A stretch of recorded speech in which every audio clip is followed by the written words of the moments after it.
안녕하십니까. 아저씨들의 골프수다 아골수 골퍼입니다. 오늘은 구독자 여러분들과 함께 라운딩 18홀 가운데서 4홀을 차지하고 있는 중요한 홀 파3, 또 전세계 최고의 기량을 자랑하는 PGA 프로들도 어려워하는 파3, 하지만 파 세이브를 못하면 더블보기 아니면 또 양파가 순식간에 찾아오는 마의 파3에서 파를 세이브할 수 있는 비법을 공유해 보려고 합니다.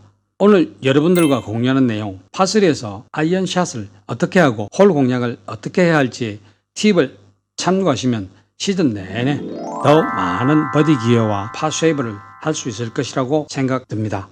우선 숏홀이라고 불리는 짧은 거리의 파3는 아마추어들은 플레이를 할 때 곳곳에 산재 있는 다양한 위험 요소들을 간과하고 쉽게 생각하고 플레이하다 보니 위험에 빠지는 일이 많습니다. 다양한 위험 요소들은 골퍼의 실력에 따라 공략 방법이 달라집니다.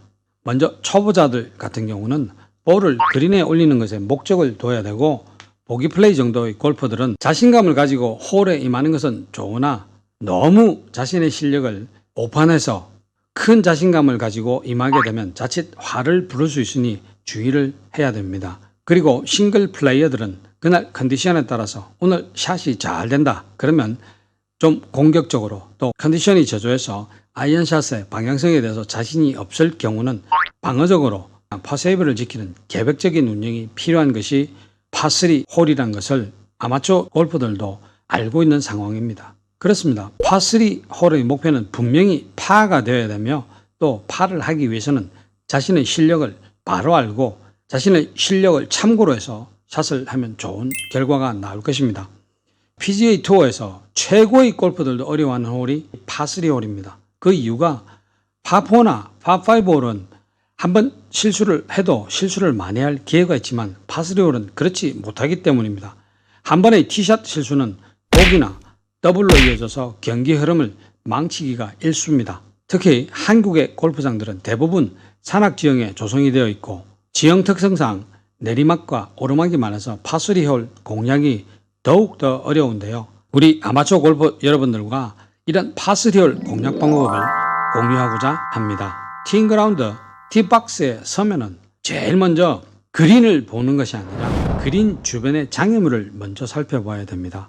파3 홀은 그린 주변에 해저드나 또 벙커 아니면 또 역결의 거센 러프 등등 장애물이 많습니다. 그런데 아마추어 골퍼들의 특성은 주변의 장애물은 관심도 없고 오직 깃대만 쳐다보고 깃대만 보고 볼을 쳐댑니다. 눈으로 보기에 거리만 맞추면 핀에 붙어서 버디를 할 수 있을 것 같은 자신감 때문이죠. 그런데 골프 코스의 설계자들은 파3 홀에서 물, 벙커, 또 러프, 그린의 경사, 언듈레이션 등 덫을 설치해서 핀을 직접 공략하려고 겁없이 덤비는 골퍼들을 심판하려고 숨은 계획을 세워뒀습니다. 이 점을 우리 아마추어들도 잊어서는 안 됩니다. 파3 홀을 프로들처럼 함정에 빠지지 않고 슬기롭게 잘 공략할 수 있는 방법은 여러 가지가 있겠지만, 첫 번째로 깃발의 유혹을 잊어라 합니다. 핀에 붙이겠다는 욕심을 버리고 그린 중앙을 겨냥하고 편안한 마음으로 티샷을 하십시오. 그린 중앙으로 날아가는 공을 머릿속에 이미지화해서 그린 후에 샷을 하는 것입니다. 그렇게 공을 보내겠다고 시각화하고 마음에 그리다 보면은 우리 온몸의 신경과 근육은 무의식 중에 내가 그린 그림처럼 상상한 대로 공을 친다는 것입니다. 그렇다고 절대 핀을 향해서 직접 공략해서는 안 된다는 이야기가 아닙니다. 핀을 직접 공략하려고 할 때는 잘 선택해서 결정을 해야 됩니다. 핀의 방향, 핀의 위치, 또 바람의 방향과 세기를 파악하고 또 그린의 언듈레이션 등등을 정확히 파악해서 올바른 클럽을 선택해야 됩니다. 특히 숏아이언으로 티샷을 할 경우는 스핀량이 증가해서 그린에 공이 떨어지면 바로 멈추는 경우가 많습니다.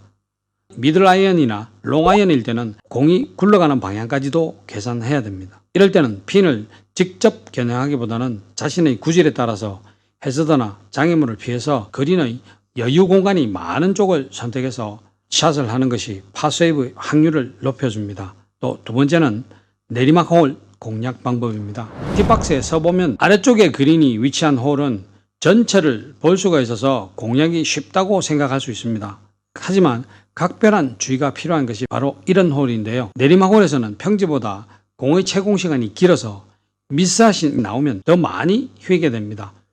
바람의 영향도 더 많이 받기 때문에 강한 임팩트로 거리를 맞추기보다는 클럽을 여유있게 선택해서 부드럽게 스윙하는 것이 효과적이고 또 고저 차이에서 오는 거리 차이를 반드시 기억하고 반영해야 됩니다. 주의할 점은 긴 클럽으로 부드럽게 스윙을 한다고 생각해서 백스윙 크기를 작게 하면 리듬과 템포에 변화를 주기 때문에 오히려 역효과가 납니다. 스윙은 평소대로 하는 것이 중요합니다. 다음 세 번째, 오르막 홀 공략 방법입니다. 오르막 홀은 내리막 홀보다 티박스에 쓰면 그린과 티박스의 고도 차이로 평지에서보다 채공 시간이 짧습니다. 같은 클럽이라도 비거리가 줄기 때문에 뒷바람이 분다 하더라도 클럽을 여유있게 선택하고 티를 평소보다 조금 높게 꽂아서 공의 탄도를 높여줄 필요가 있습니다. 오르막에서는 평지나 내리막보다 스핀량이 감소하게 돼서 볼이 그린에 떨어져서 많이 구르게 됩니다. 그린을 놓쳤을 경우는 짧으면 그린 주변에서 오르막 어프로치를 해야 하는데 오르막 어프로치의 경우는 공이 바로 서기 때문에 핀까지의 거리 조절이 아주 어렵습니다. 반면에 공이 그린을 살짝 넘어갔을 경우는 생각보다는 쉽게 굴리는 어프로치가 가능해서 파세이브 확률을 높여줍니다. 이런 부분도 고려해서 클럽을 선택하는 것이 좋습니다. 오늘은 파3 공략 방법에 대해서 여러분과 공유해 봤습니다. 오늘 공유한 이 방법들을 실전에서 하나하나 기억하면서 파3를 공략하다 보면 여러분들은 어느새 파3에서 버디 아니면 파세이브만 하는 볼 좀 치는 동네 아마추어 아저씨가 돼 있을 것 같습니다. 오늘은 여기까지입니다. 다음 동영상에서 뵙겠습니다. 오늘도 대박 골프하세요. 감사합니다.